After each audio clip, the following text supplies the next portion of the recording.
Lo primero que pienso es admiración total, porque yo como abogada que vengo del mundo de letras, a veces hasta el análisis o modificación de un Excel me supone un reto. Entonces sé o no me puedo ni imaginar todo el trabajo y capacidad que hay detrás de todos los avances tecnológicos que estamos viendo. Y cuando yo como usuaria de la inteligencia artificial aplicada a mi trabajo veo lo bien que funciona, la eficacia, la rapidez, siento absoluta admiración. Pues yo creo que es mutuo, porque cada uno se dedica a lo que sabe. Para mí lo mío es muy, no sencillo porque es complicado, pero más o menos lo entiendo, pero yo efectivamente con el tema de los abogados y el derecho me fascina sobre todo ver cómo solucionáis temas que son muy complicados. Entonces vivimos en un mundo en el que todo tiene relación con el derecho. Ahora también todo con la tecnología. Antes no era así, eran como había una gente que podía saber de tecnología y otra no. Pero en cambio de derecho siempre todo el mundo tiene en su vida algún problema, alguna situación.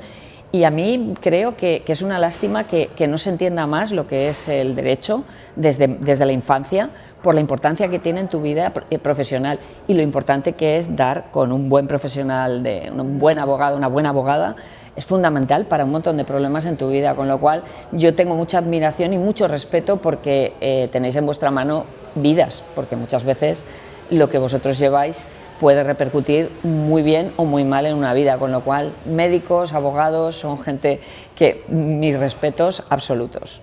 Pues mira, yo esta es la pelea que llevo no desde la IA, desde hace muchísimo tiempo. O sea, yo soy tecnóloga, pero soy una tecnóloga que aboga por la tecnología está para el uso de las personas. Cualquier tecnología. Y como la tecnología va cambiando, ahora hace ya muchos años que la IA funciona, pero ahora ya está en nuestro día a día. A mí me parece fundamental, para que la gente no le tenga miedo, que empecemos a hablar de la IA como herramienta de trabajo diario, porque si no la gente le coge miedo, no la quiere utilizar y entonces se va a crear una brecha personal, pero también empresarial, que es muy peligrosa para el país y para las personas. Con lo cual, para mí, las herramientas hay que conocerlas, entenderlas, pero siempre están a favor de las personas. Si no, a mí no me interesa la tecnología.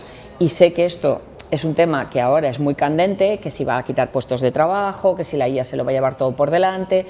Yo creo que no. Lo que pasa es que las personas tenemos que estar formadas, educadas y saber muy bien cómo funciona esta tecnología para remar a favor y no en contra.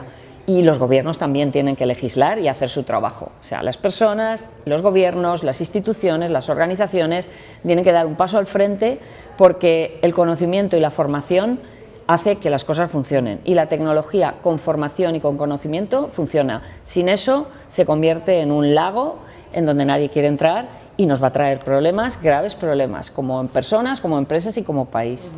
Yo creo que el debate o la preocupación de la tecnología va a sustituir a las personas se está produciendo en todos los ámbitos, pero en concreto en el jurídico es un debate muy actual y lo escuchamos mucho. Yo sí que pienso como tú que la tecnología no va a sustituir a las personas. Ahora, las personas y las profesiones se tienen que adaptar. Exacto. No podemos afrontar un caso, un procedimiento judicial, sin saber las herramientas que van a utilizar todas las partes y sabiendo que es posible que una de las partes utilice una herramienta que lo haga más ágil, que tenga más control sobre todos los datos, sobre todos los documentos y más facilidad de referenciarlos. Si existe esa posibilidad, nosotros tenemos que tener las mismas herramientas. Esto es como ir a un juicio con la LEC, la Ley de Enjuiciamiento Civil, encima de la mesa y que tu compañero no la tenga encima de la mesa. Si hay que consultar algo, yo voy a tener una ventaja. Claro. Lo que pasa es que hasta ahora las herramientas eran visibles y conocidas. Ahora el reto es qué herramientas se nos va a permitir utilizar para que estemos en igualdad de condiciones y sobre todo no solo los abogados, sino también la propia justicia. Los jueces tienen que poder estar utilizar las mismas herramientas para también poder dar soluciones al mismo nivel que las están ofreciendo los letrados que intervienen. Bueno, el otro día leí justamente de tu sector que ya había una denuncia porque se había hecho uso indebido de la IA y además como hay herramientas de IA que lo que te meten es, digamos, sistemas dentro que permiten ver que eso se ha copiado, se ha utilizado. Y entonces ya había una denuncia de una sentencia generada con IA que había tenido una repercusión, digamos, negativa sobre las personas que estaban involucradas. Creo que fue la semana pasada. Sí. O sea, sí. Y realmente la denuncia fue hacia a los abogados que la habían utilizado. No, incluso un juez que habiendo utilizado la IA para determinados razonamientos de su sentencia, había olvidado borrar la cita, porque en los programas de IA, claro, como tú sabes, te aparece la cita de donde lo has sacado. Tú siempre vas a poder, y eso, por eso, cuando decimos la importancia de revisar, pero es que además, al menos el programa que yo utilizamos en Andersen, te permite la revisión, porque todo va con una cita. ¿De dónde he sacado esta idea? ¿De dónde he sacado esta conclusión? Pues en este caso este juez se había dejado, y perdona si me equivoco en algún detalle, porque no me he estudiado la noticia a fondo, pero creo recordar que se dejó la cita. Entonces, pero lo que se le ha sancionado es porque le han pillado, pero no por haberlo utilizado, porque no hay ningún control sobre el uso. Claro, es que ese es el yo creo que el problema con todo esto, y me parece que es fundamental que se entienda, es que no se planifica cómo se va a hacer la implantación de la IA en las organizaciones, y como no hay esa planificación, no hay ningún tipo de normativa interna del uso, qué ocurre cuando lo usas y el mal uso.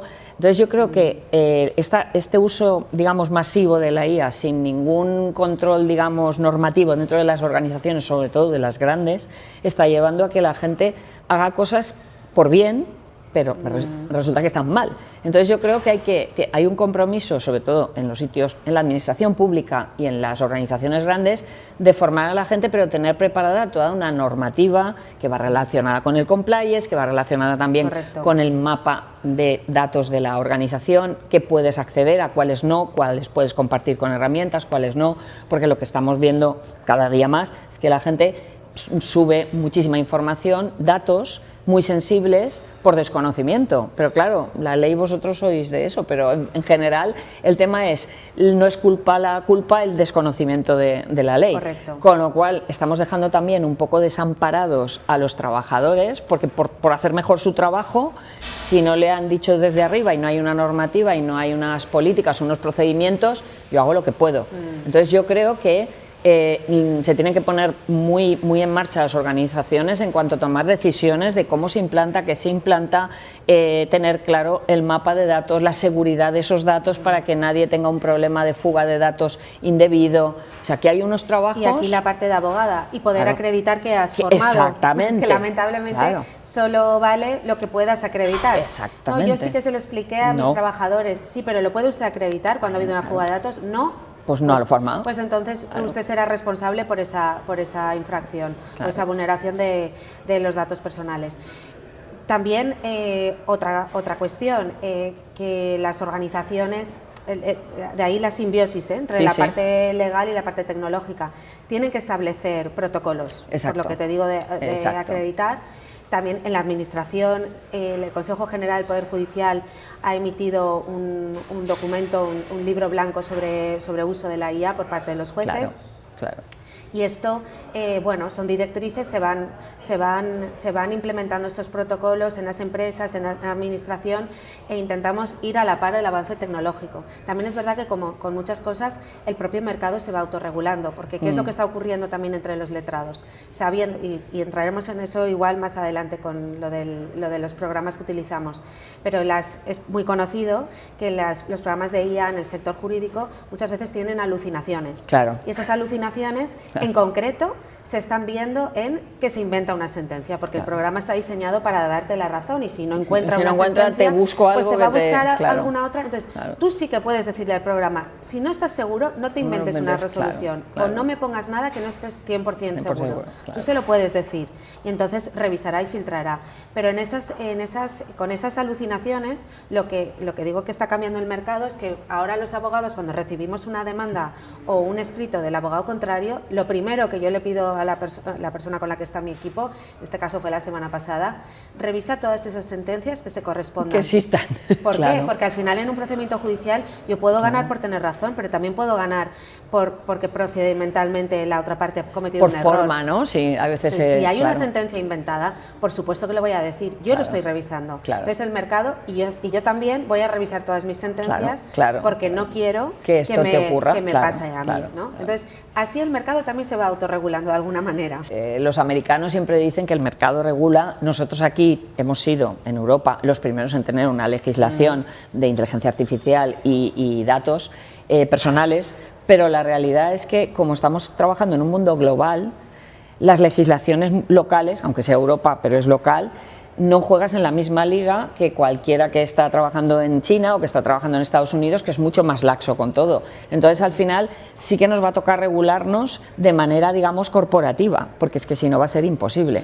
Y efectivamente, las empresas que estamos en la Unión Europea vamos a tener que cumplir rigurosamente la ley, pero en el momento en el que vengan de otros países herramientas, etcétera, pues bueno, ya sabemos lo que pasa, ha pasado anteriormente con Google, con tal, sí, muchas multas, mucho tal, pero al final ellos traen su tecnología que cumple de aquella manera y tiran para adelante, porque yo creo que a veces sopesan la posible multa con lo que voy a ganar, no me importa que me ponga la multa. Correcto. Entonces estamos ahora pues eso, en ese juego, yo creo, de autorregularse, para saber también, pues volviendo un poco a la pregunta anterior, para ser respetuosos con las personas, porque claro, estas sentencias que se inventan, imagínate que alguien gana ese juicio y es totalmente falso y a lo mejor no tenía que ganarlo. Entonces yo creo que en esa responsabilidad, sobre todo muy de las profesiones, porque esto pasa aquí, pero a los médicos les está pasando igual.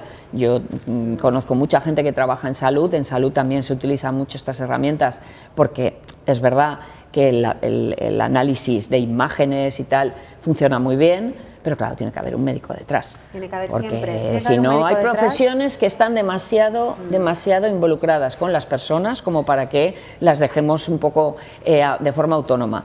También es verdad que la tecnología evoluciona y en X tiempo sabrá más por la parte de Machine Learning y hará más cosas de forma, digamos, individual y no conectada con la persona. Pero de momento eso hay que controlarlo y en un futuro también. O sea, yo creo que es fundamental ese control. Sí, entre mis clientes nacionales e internacionales yo ya percibo un uso generalizado de la IA.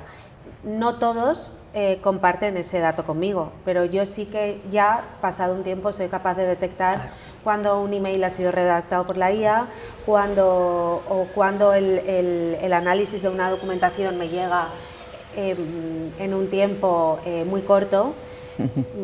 Pero no le doy más vueltas, o sea, estoy encantada de que lo utilicen. Claro. Porque de hecho mejora la calidad de las comunicaciones con mi cliente. La IA tiene una manera muy particular de ordenar las ideas y de ordenar las conclusiones. Exacto. Siempre utiliza esquemas, nunca mezcla ideas. Entonces, en ese sentido, las comunicaciones se han depurado y para mí han mejorado. Sí. En algunos casos, además, me ha ocurrido que algún cliente me ha compartido conmigo la respuesta a una consulta que le ha dado al asesoramiento que yo le estoy prestando, para que lo tenga yo en cuenta como otro punto de vista, ¿no? Esto es como lo que nos pasaba ya hace años con el doctor Google, que a los abogados, los médicos les pasa todos los días y lo sufren. Los abogados ya estábamos acostumbrados a que la comunicación con el cliente muchas veces versara no solo sobre explicarle mi asesoramiento, sino por qué mi asesoramiento es más adecuado que el que te ha dado a ti Google y ahora la IA, ¿no? Claro. Pero en general yo creo que sí, no diría que hay ninguna diferencia entre clientes internacionales y nacionales. Sí que quizás en el tamaño de la empresa. Claro. En las empresas más grandes se está utilizando sin ninguna duda. Me resultaría extraño que no se utilizase. Y en las pequeñas es donde veo que algunos que tienen una inquietud de ser más tecnológicos o de ser más competitivos lo están utilizando, y en otros no. Yo creo que ahí es donde se va a producir la brecha. En pequeñas y medianas empresas. Sí, ahí es siempre donde está la brecha, porque el acceso a la información y a la última generación de herramientas, de usos, a la pyme pequeña es muy difícil que le llegue. Y eso va a crear, la brecha digital va a crear brecha económica, empresarial, y eso es inevitable si no se pone si no se pone encima de la mesa este problema y se ayuda. Porque yo, por ejemplo, siempre digo, en Finlandia, las universidades finlandesas han generado materiales públicos y gratuitos de uso de la inteligencia artificial para toda la población, porque el gobierno ha decidido que es prioritario que toda la población tenga unos mínimos conocimientos del uso de la IA. ¿Esto qué te supone?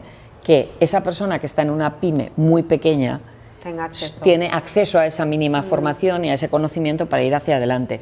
Entonces yo creo que ahí hay que tomar también, hay que intentar, porque si no la brecha, sobre todo en nuestro país, que es un país de pymes muy pi, menos me, vamos a tener muchísimos más problemas. Entonces yo creo que ahí hay que hacer un trabajo coordinado, instituciones, gobiernos, empresas, para que la cosa vaya más... Sí se está haciendo, otra cosa es que se debería hacer más. Y más. Sobre todo, bueno, un ejemplo de que se está haciendo es el curso de IA organizado por EVAP, que es gratuito. Forma parte, es gratuito para todas las asociadas. Exacto. Y entre las asociadas hay muchas autónomas y pequeñas muchísimas empresas. Entonces, ese tipo de iniciativas, pero sobre todo también yo creo, y tú como académica también me podrás ayudar a matizar esta respuesta quizás, creo que nos quedamos muchas veces en la teoría. Yo he hecho cursos de IA, hice el EVAP, pero cuando realmente he aprendido es con la práctica, es cuando me he puesto hacer a en tu puesto de trabajo, y bueno, y en ese sentido pues aprovecho y lo cuento porque es un dato público. Además, Andersen, la firma en la que trabajo, tiene un acuerdo de colaboración. No es una prueba piloto, no es una prueba autorizada, no, es un acuerdo de colaboración entre Andersen y Legora. Y todos los profesionales, todos los abogados de Andersen podemos utilizar esa herramienta. Tenemos la seguridad de que esa herramienta ofrece todas las garantías de protección de datos. Y desde que la utilizo, he aprendido muchísimo más que en todos los artículos, protocolos, libros blancos que me haya leído sobre uso de la IA. Porque cuando lo utilizas es cuando ves todo lo que te puede ofrecer, las limitaciones que tiene y sobre todo, yo creo, para poder concluir, como concluyo a día de hoy y lo afirmo, que y es la posición de Andersen, de hecho, respecto del uso de estos programas internamente, tiene que haber un abogado cualificado en revisión siempre. Y el programa de IA, en este caso Legora, lo debemos utilizar para ser más competitivos. Debemos ayudar a nuestros clientes a implementarlo, advirtiéndoles los riesgos en cuanto a cumplimiento de regulación, pero tiene que haber siempre una labor de revisión cualificada del abogado y eso es la responsabilidad de cada uno. Claro, es que yo creo que el problema está ahí, que sea el sector que sea, la persona tiene que estar detrás y al final... pero la persona con conocimiento también de ella. Es que el problema aquí es que el experto en la materia, sea lo que sea abogados, sean médicos, sean profesionales de industria, ahora requiere de tener conocimiento también de ella. Entonces, el que revisa tiene que saber de lo que está revisando y además cómo lo ha revisado y con qué herramientas lo ha revisado. Entonces, yo creo que ahí no hay que hacer expertos de IA a todo el mundo, experto en el desarrollo, para eso ya estamos los que nos dedicamos a esto, sino expertos en el uso de las herramientas para un sector determinado, como usuarios expertos. Y esa es la formación de diferentes niveles a la que hay que llegar. Y esa no es una formación teórica. O sea, tú a la gente no le puedes estar explicando todo el tiempo cómo funciona la IA. Le da igual a la gente cómo funcionan sus herramientas. Tiene que saber utilizarlas para su día a día. Y riesgos y inconvenientes y oportunidades dentro de esa herramienta para su trabajo. Y eso es donde la formación tiene que ir muy personalizada. Ya no se pueden hacer formaciones genéricas. Sí, lo que te decía sobre la supervisión, nosotros, los abogados de Andersen, abogados y abogadas, lo que utilizamos especialmente la herramienta de Legora es para analizar grandes volúmenes de documentación, ordenarla, resumirla, para poder incorporarla en la estrategia jurídica que hayamos planteado en cada caso. En la cuestión de la parte de razonamiento, la aplicación de las normas jurídicas aplicables o la jurisprudencia aplicable al caso concreto, esa parte sigue teniendo que estar reservada al trabajo del abogado o la abogada. Y eso sí que es muy importante que lo recalquemos y además con un compromiso fuerte respecto de los abogados de menos experiencia, que ellos también hay que incorporarlos en los equipos, hay que incorporarlos en el trabajo de análisis legal para que ellos luego puedan ser futuros revisores de estos programas. Es importante ese compromiso también con los jóvenes abogados o jóvenes profesionales de cualquier sector. Para mí EVAP es un espacio donde se potencia la relación de las mujeres y las mujeres desde el punto de vista de cooperación, colaboración. Creo que es fundamental en todos los sentidos, empresariales y personales, la sororidad y la colaboración entre mujeres. No quiero hablar de lobbies, pero es verdad que los hombres hace mucho tiempo que colaboran mucho, colaboran entre ellos y gestionan mucho ese tipo de actividad. Yo creo que VAP es un muy buen espacio en donde hay expertas y profesionales de mucho nivel y es una manera de conseguir trabajar y colaborar entre nosotras.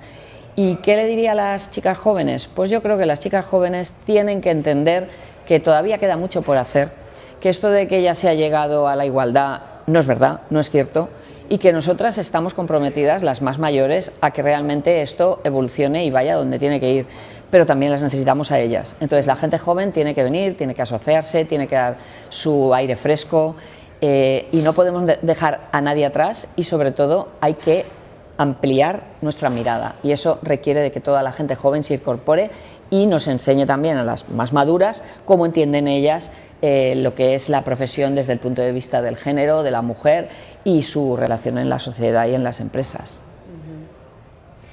Sí, bueno, yo creo que resaltaría de VAP algo vinculado con lo que hemos estado hablando de la inteligencia artificial. VAP existe mucho antes de lo que existía la inteligencia artificial y va a seguir existiendo porque al final hay una cosa que no puede sustituir ninguna tecnología, que son las relaciones humanas. Tal cual. Las relaciones humanas en el plano personal y las relaciones humanas en el plano profesional.